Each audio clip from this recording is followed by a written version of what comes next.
ऐसे ही मन लगाकर पढ़ मेरे बच्चे, तुझे आगे बहुत कुछ करना है। जी माँ। मालती अपनी बेटी से बात कर ही रही होती है कि तभी वहां पर पड़ोस की सरला पहुंचती है। अरे कब तक ऐसे ही अपनी बेटी को घर बिठाकर पढ़ाती रहेगी? अब उसकी शादी की उम्र हो गई है, उसकी शादी के बारे में सोच। हाँ देख ही रहे हैं हम भी, देखो कहीं अच्छी जगह रिश्ता मिल गया तो कर ही देंगे।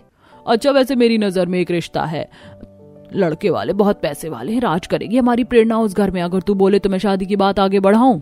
अरे ये तो बहुत ही अच्छी बात है, अगर ऐसा ही है तो तू शादी की बात आगे बढ़ा। इतना कहकर सरला तो वहां से चली जाती है और अगले ही दिन सरला मालती के घर में रिश्ते वाले को लेकर पहुंच जाती है। तभी मालती की नजर उनके बेटे गोपाल पर जाती है, जो कि बौना होता है, और उसे देखकर ही मालती का मन खट्टा हो जाता है। फिर भी मालती सभी रिश्तेदारों को अच्छे से चाय पानी नाश्ता करवाती है। तभी वो बौना लड़का कहता है, मुझे लड़की बहुत पसंद है। माफ कीजिएगा आप लोगों का समय बर्बाद हुआ, लेकिन मुझे अपनी बेटी की शादी नहीं करनी, क्षमा चाहती हूँ आप लोगों से। अब मालती की बातें सुनकर शादी का रिश्ता लेकर वो सभी लोग वहां से चले जाते हैं। तभी मालती गुस्से से, अरे सरला तुम्हें क्या लगता है मेरी बेटी मुझ पर बोझ है, जो तुम मेरी बेटी के लिए बौने लड़के का रिश्ता लेकर आई थी? अरे तो कौन सा गरीब की बेटी को अमीर लड़के का रिश्ता मिल ही जाता है। मैं तो तेरी बेटी का भला सोच रही थी, इसीलिए वो रिश्ता लेकर आई, लेकिन अब मैं कोई भी रिश्ता लेकर नहीं आऊंगी, और अब मैं भी देखती हूँ कि तू कहाँ अपनी गरीब बेटी की शादी करती है। मालती बहुत ही गरीब परिवार से थी। उसका पति रामलाल एक बहुत बड़े सुनार के घर में पढ़ा लिखी का काम करता था, और उसकी एक जवान बेटी थी जिसकी शादी के लिए वह पैसे जोड़ रहा था। ये लो रामलाल, ये चाबी पकड़ो और तिजोरियों में से सोने के हार को निकाल के वो कितने कैरेट का है कितने का नहीं, वो सारा लेखा पढ़ी का काम तुम करना शुरू कर दो। जी सेठ जी, मैं अभी कर देता हूँ।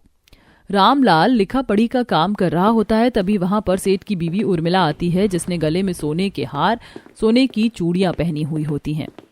सुनिए रामलाल जी, यहाँ पर मेरे पति ने एक सोने का हार रखवाया है जो 24 कैरेट का है। अगर उसकी लिखा पढ़ी हो गई हो तो वो आप मुझे दे दीजिए। वो सोने का हार मुझे आज किसी को तोहफे में देना है। उर्मिला के कहने पर रामलाल वह 24 कैरेट का सोने का हार निकाल कर उसके हाथ में दे देता है।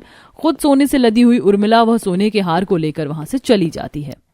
कुछ देर बाद, आज मेरी तबीयत कुछ ठीक नहीं लग रही है, सिर भी दर्द से बहुत फट रहा है।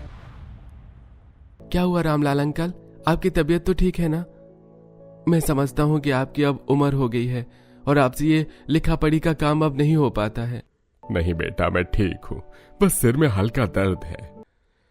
आप एक काम करिए, इस काम को यहीं छोड़ दीजिए और आप अपने घर जाकर आराम करिए। अब घर लौटते लौटते रामलाल की तबीयत और ज्यादा खराब हो जाती है। क्या हुआ पिताजी, आज आप बहुत जल्दी आ गए? आपकी तबीयत तो ठीक है ना?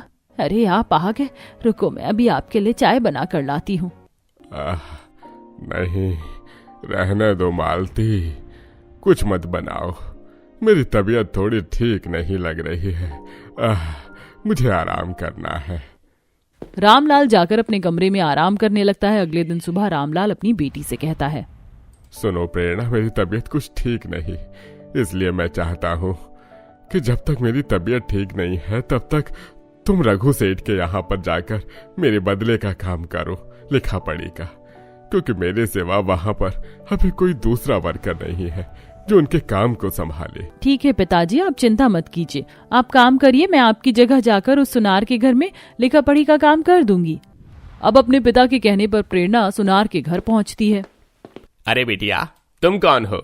मैं प्रेरणा, वो पिताजी की तबीयत थोड़ी ठीक नहीं है तो उनकी जगह मैं यहाँ पर लिखा पढ़ी का काम करने आई हूँ। अच्छा बेटिया, तो तुम रामलाल की बेटी हो? आओ आओ आओ, अंदर आओ।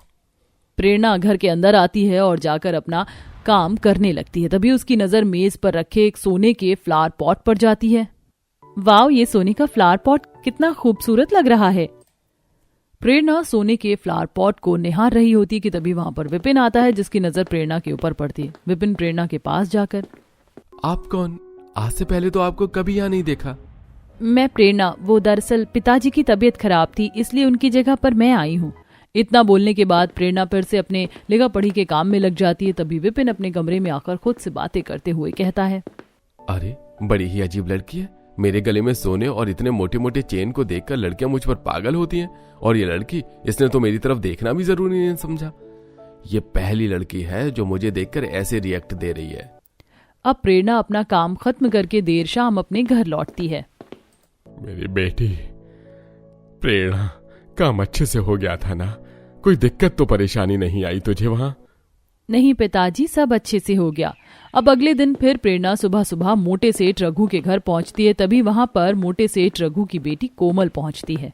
ओह प्रेरणा, तुम कितनी बोरिंग हो। तुम दिन भर यहाँ बैठकर बस सोने के हार के कैरेट का हिसाब किताब करती रहती हो। तुम्हें नहीं लगता कि तुम्हें थोड़ा बाहर घूमना चाहिए? नहीं कोमल, प्रेरणा को ऐसा कुछ भी नहीं लगता, क्योंकि प्रेरणा एक बहुत ही मेहनती लड़की है और तुम भी प्रेरणा से कुछ सीखना चाहिए। तुम्हें भी मेहनती बनना चाहिए, पढ़ाई लिखाई पर ध्यान देना चाहिए। ओह प्लीज माँ, जब मेरे पिताजी के पास इतने पैसे हैं तो मुझे पढ़ाई लिखाई करने की क्या जरूरत है? पैसों के रौब दिखाते हुए कोमल वहां से चली जाती है। ऐसे ही दिन गुजरते हैं और एक दिन उर्मिला हॉल में झाड़ू लगा रही होती। तभी उर्मिला का पैर फिसल जाता है, जमीन पर गिर जाती है। तभी वहां पर फौरन प्रेरणा आती है। अरे आप ठीक तो है ना? आप मुझे कह देती, मैं लगा देती झाड़ू। आप मुझसे मदद मांग सकती हैं, और वैसे भी लिखा पढ़ी का काम मैं जल्दी ही खत्म कर लेती हूँ। शुक्रिया प्रेरणा, मैं ठीक हूँ। अब दिन पर दिन प्रेरणा उर्मिला के दिल में बसती जा रही थी। तभी एक दिन उर्मिला अपने पति से कहती है, सुनिए जी, मुझे प्रेरणा बहुत पसंद है। अपने विपिन के लिए आपकी क्या राय है? पसंद तो मुझे भी बहुत है। वो काफी शांत स्वभाव की है और बहुत मेहनती लड़की है। मेहनत करके अपने गरीब माँ बाप का पेट पाल रही है।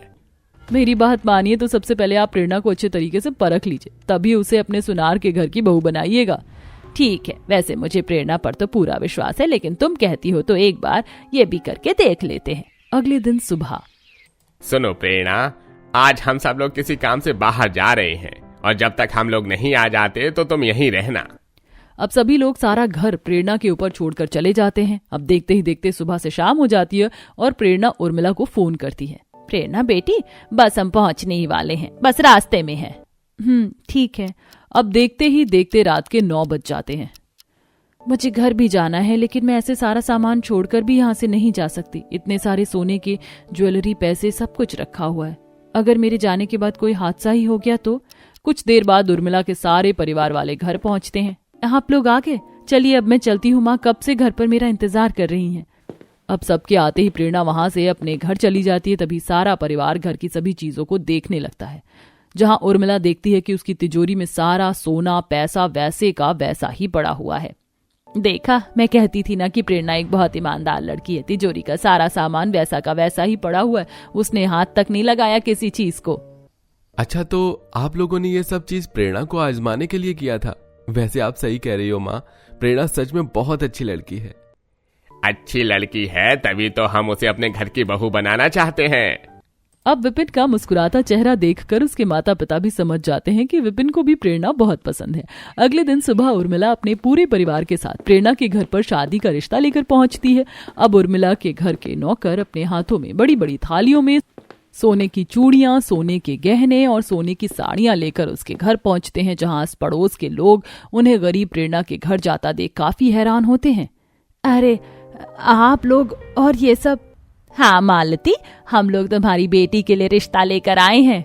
अरे मेरी बेटी तो बहुत ही भाग्यशाली है जो आप जैसे सुनार के घर का रिश्ता उसके लिए आया है। अरे खुश नसीब तो हम हैं जो आपकी बेटी प्रेरणा हमारे घर की लक्ष्मी बहू बनेगी। अब कुछ दिनों बाद मालती पूरे विधि विधान के साथ अपनी गरीब बेटी की शादी सुनार के परिवार में करवा रही होती है। आखिर इसने अपनी गरीब बेटी की शादी एक अमीर परिवार में करवा ही दी। अब सुनार के ससुराल में जाकर राज करेगी प्रेरणा।